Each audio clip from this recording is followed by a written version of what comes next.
Next step అయితే pend వేయించేసి but ఆ వినాయకుడు మమ్మల్ని చాలా తొందరగా బ్లెస్ చేసిండు. నేను 9 గంటలకు వచ్చి కూర్చున్నా ఈడ. ఆల్మోస్ట్ ఇప్పుడు 11 అవుతుంది.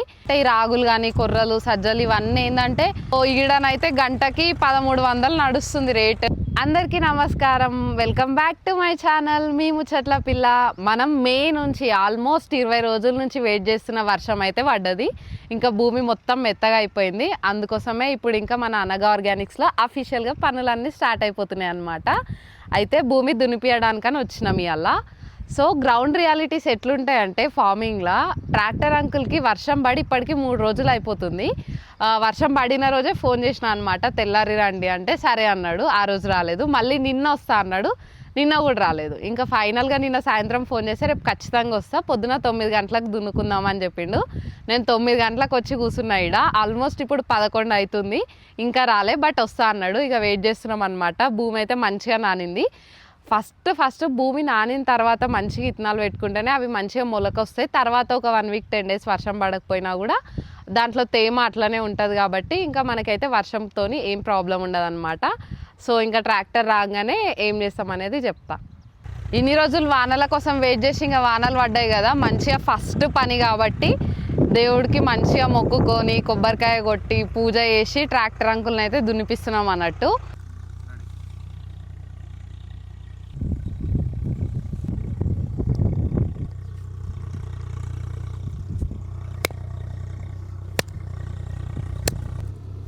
మంచిగా అండ్ ఇప్పుడు ఇక్కడ అంతా రెడ్ సాయిల్సే.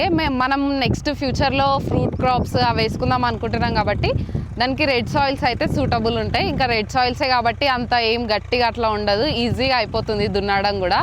ఎందుకంటే భూమి మంచిగా నానింది, గుల్లగా వస్తుంది అన్నట్టు మట్టి కూడా. సో ఈడనైతే గంటకి 1300 నడుస్తుంది రేటు. అయితే దున్నిపించేటప్పుడు గంటల లెక్కన దున్నుతారన్నమాట. ఎవరైనా ఫార్మర్స్ నా వీడియో చూస్తుంటే మీ దగ్గర గంటకి ప్లవ్ ఎంతసేపు తీసుకుంటారు, కల్టివేటర్ ఎంత తీసుకుంటారు అనేది కామెంట్ చేయండి. సో దట్ నాకు కూడా తెలుస్తుంది ఎక్కడ ఎట్లా జరుగుతుంది అనేది. అయితే మనం మిల్లెట్స్ వేసుకుంటున్నాం కదా, చిరుధాన్యాలు. సో దానికి ఏంటంటే ఈ రాగులు కానీ కొర్రలు సజ్జలు ఇవన్నీ ఏంటంటే ఎక్కువ లోతు దున్నాల్సిన అవసరం లేదు. భూమి కూడా పాడవకుండా జస్ట్ మీద ఒక 1.5 ఇంచ్ లోపు కల్టివేటర్ వేయించేసుకుంటే లైన్స్ కొట్టించుకొని దాని వెనకాల సాలు పట్టుకొని పోయి వేసుకోవచ్చు అన్నట్టు. కాకపోతే ఇది ఎందుకు దున్నిపిస్తున్నామంటే ఇక్కడ చాలా రోజుల నుంచి మనకి పంటలు లేవు, ఒక 3-4 ఇయర్స్ నుంచి ఏం వేయలేరు. సో భూమి గట్టిగా అయిందని చెప్పి ఫస్ట్ ఒకసారి మాత్రం డీప్లో వేపిస్తున్నాం అన్నట్టు. ఇంకా ఇది అయిపోయిన తర్వాత కల్టివేటర్ ఒకసారి వేపిస్తే తర్వాత ఇంకా మనం డీప్లో జోలికి వెళ్ళాల్సిన అవసరం లేదు. కల్టివేటర్ వేసి ఇత్తనాలు వేసేసుకొని తర్వాత మళ్ళీ వేరే పంటలు ఏమైనా పెట్టినా కూడా దానికి లోతు దుక్కులు అయితే ఏం అవసరం ఉండదు అన్నట్టు.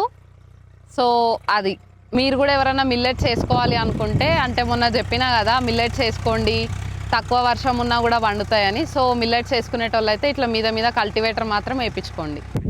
మా మమ్మీ వాళ్ళు అయితే చేనులో ఇట్లా ఒక రాయిని పెట్టుకొని మైసమ్మ పోచమ్మ అని దేవతలాగా పెట్టి పంట కోసే ముంగట ఒకసారి పంట పెట్టే ముంగట ఒకసారి ఆమెకు పూజించి కొబ్బరికాయ కొట్టి తర్వాత పంట కోస్తారు అండ్ పంట పెడతారు కూడా.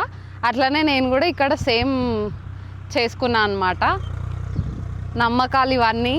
సో మంచిగా అనిపిస్తుంది. ఇదేంటంటే నా ఓన్గా నేనే స్టార్ట్ చేసుకుంటున్నా ఫ్రమ్ స్క్రాచ్ నుంచి. మీరందరైతే నా వీడియోస్ని చూసి లైక్ చేసి సబ్స్క్రైబ్ చేసుకొని నా ఛానల్ని సపోర్ట్ చేయండి. సో దట్ ఇంకా కొంతమంది ఫార్మింగ్ ఇంట్రెస్ట్ ఉన్న వాళ్ళకైతే వీడియోస్ రీచ్ అవుతాయి. సో మేము వినాయక చవితికి లడ్డు వేలం పాటలు ఏదైతే విన్ అయినామో ఆ లడ్డుని అట్లనే పెట్టుకున్నాను అనమాట. కొన్నప్పుడు అయితే మాకు ఐడియా లేదు అంటే ఫార్మింగ్ చేద్దామని చెప్పి, ఎందుకంటే హైదరాబాద్లో ల్యాండ్ దొరకడం చాలా కష్టం కాబట్టి టైం పడుతుంది అనుకున్నా. బట్ ఆ వినాయకుడు మమ్మల్ని చాలా తొందరగా బ్లెస్ చేసిండు.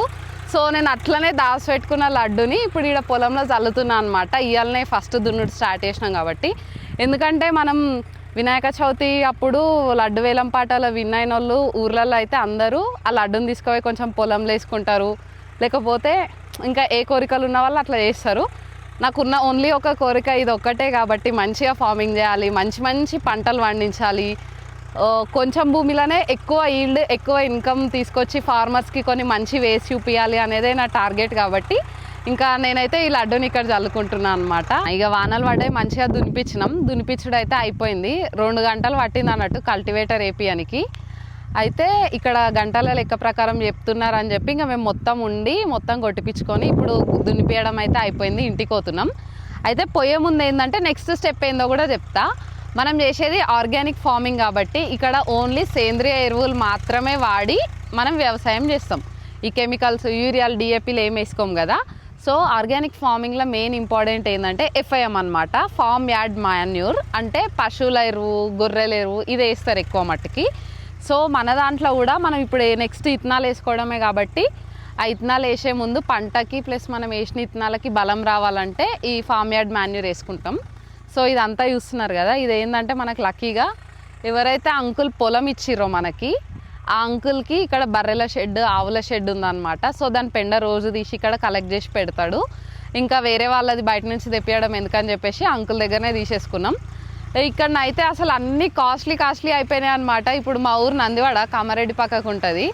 ఆడ రేట్లకి ఈడ రేట్లకి అన్నీ డబుల్ ఉన్నాయి, పెండ కానీ ట్రాక్టర్ కానీ అవన్నీ. సో ఇప్పుడు ఇక నెక్స్ట్ స్టెప్ అయితే పెండ వేయించేసి ఒక చిన్నగా వాన పడితే భూమి మెత్తగా ఉంటుంది కదా, మళ్ళీ అప్పుడు మంచిగా ఇత్తనాలు చల్లుకోవడమే. అవన్నీ కూడా మీతో షేర్ చేసుకుంటా. సో ఎవరన్నా నా ఛానల్ని ఫస్ట్ టైం చూస్తున్నట్లయితే లైక్ చేయండి, వీడియోని ఛానల్ని సబ్స్క్రైబ్ చేయండి. అండ్ ఆర్గానిక్ వ్యవసాయం చేద్దాము అనుకున్న మీ ఫ్యామిలీ అండ్ ఫ్రెండ్స్తోని ఈ వీడియో అయితే షేర్ చేయండి.